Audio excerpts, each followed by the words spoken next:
So this is an avocado pear tree. We're placing it here not far from the mango tree that we planted already.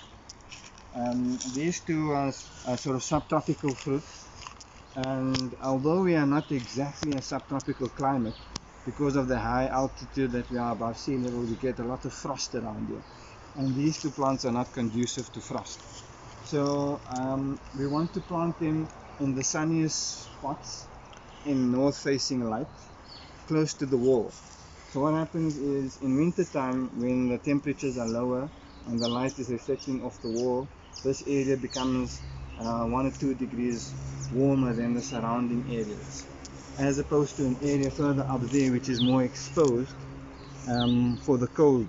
The trees will be a lot more exposed there compared to here. So these are all grafted fruit trees, which means that they will bear a lot faster than had they been planted from the seed.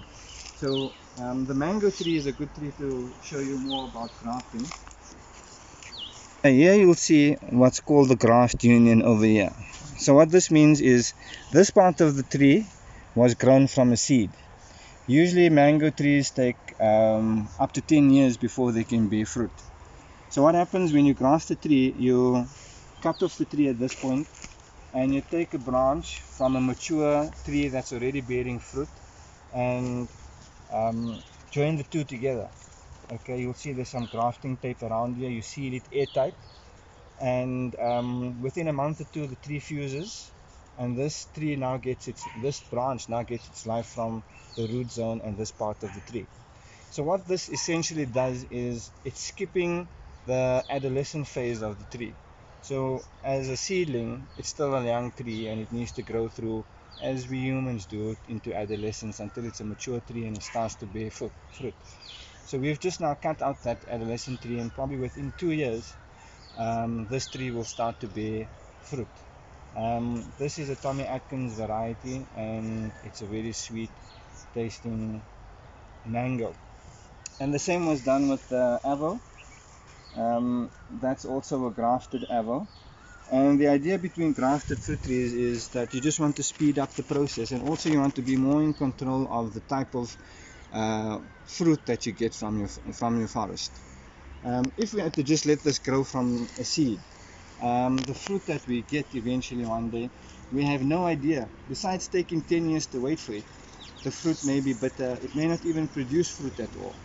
So we don't want to waste 10 years in this kind of a setting, because the idea behind the fruit forest is you want to produce an abundance of fruit, abundance of food as quickly as you can in as small a space as you can. So we want to speed up the process and know exactly that this tree is going to produce and give us fruit, and that's why we're going with the grafted trees.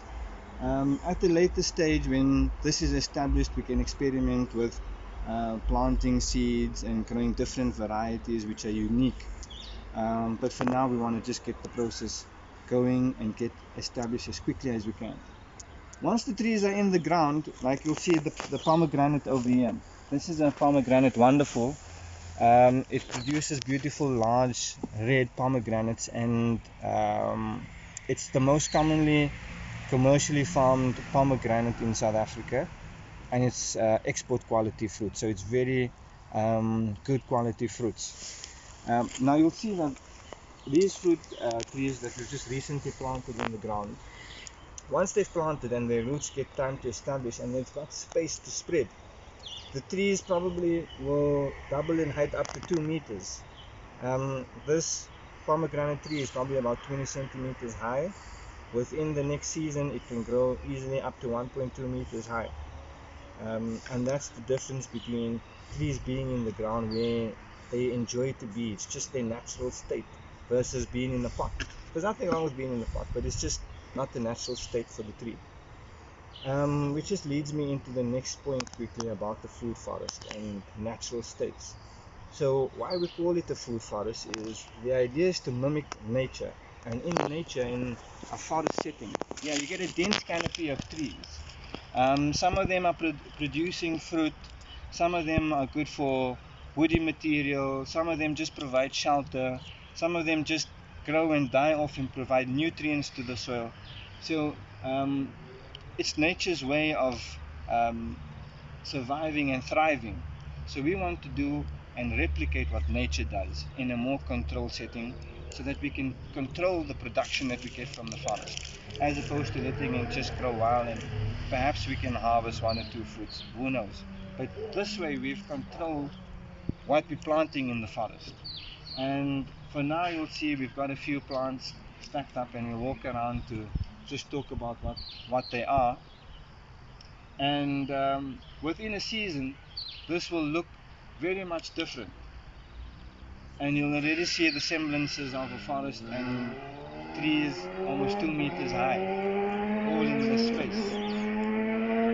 And some of them are already producing fruits in these pots of these.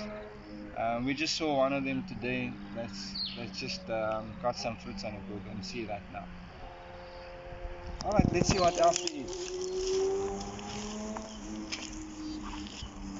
So this is a common guava, commonly found in the subtropical regions of southern Africa.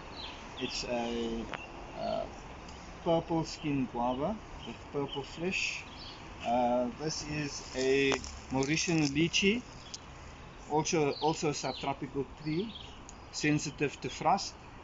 But in this kind of a setting where we're going to be building up a dense environment, we want to protect these delicate trees from the frost. And so by doing that, we can start to plant trees which are not suitable for this kind of a climate and still grow them successfully. So we'll see the progress of these over time, how they grow and sustain. This is a paper shell almond tree. It's got a very soft skin around the shell and easily accessed to the nuts. And this is going to be an interesting project, these two spots, because we've got two citrus trees here. We're going to plant them in the same hole, orange tree and a nachi tree. So what will happen is we're going to dig one hole and plant them exactly as they are in the hole, and as they grow and mature, they'll almost grow together in as one tree.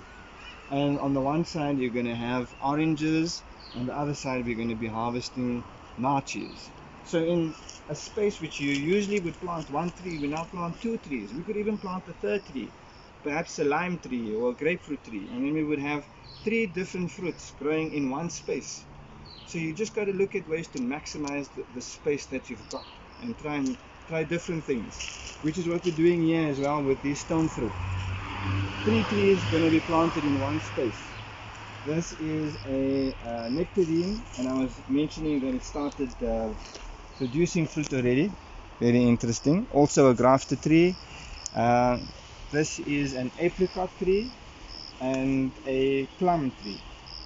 And again, we're going to plant them in one hole, space them exactly as they are here, and as they grow up, they will grow as one tree. Maybe their trunks will fuse, maybe not, but doesn't matter. That's not the point. The point is to use the space that you would for one tree to grow 3 different trees. So we're going to have apricots on this side, plums on that side, and nectarines on this side. So potentially one space with 3 different fruits. Isn't that amazing?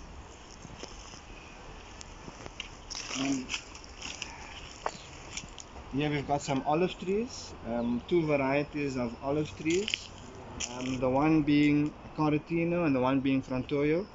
You need the 2 to pollinate each other. Olives are very finicky like that. Oftentimes you need a pollinator so that you can get fruit. You can get the olives. If you don't have the pollinator, you will have a beautiful tree, but it will never produce for you fruit.